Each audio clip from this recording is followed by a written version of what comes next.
रसनारे रसना अतिरसे रसना देशपति आसिलेणी वंदनारे पोषणा। कहिबार अर्थ हे श्रोता मंडली विषय रसरे बुड़ी रही निजर जीवन बर्बाद करंतु नाही। विषय बुड़ी रहिले रोग शोक दुख जंत्रणा भोगिबा को पड़ी थाए। कथारे अछि परा रे मनमूषा तू खाइलु केउ निशा, रे मनमूषा तू खाइलु केउ निशा, विषया सिंधुरे बुड़िलु उठिलु भूलिगलु निज ठिकुणा ओसा। कहिबार अर्थ आमे संसार मध्यकू आसीछे एवं विषय सिंधुरे नीति प्रतिदिन बुड़ी मरुछे।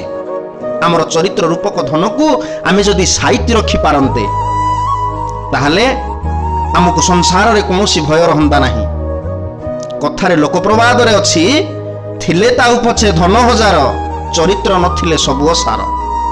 आपणकर धन टंका पैसा जहाँ भी हजि गले आपण द्वितीय थर पाई जिवे, किंतु चरित्र रूपक धन को थरे जदि आपण हजाई देबे आउ द्वितीय थर ताकू पाइबे नाही। तेणुकरी हे श्रोता मंडली दयाकरी चरित्र रूपक धन को आपण टिके साइति रखंतु। एतिकी कहि मोर वक्तव्य एठारे समाप्त करूछि।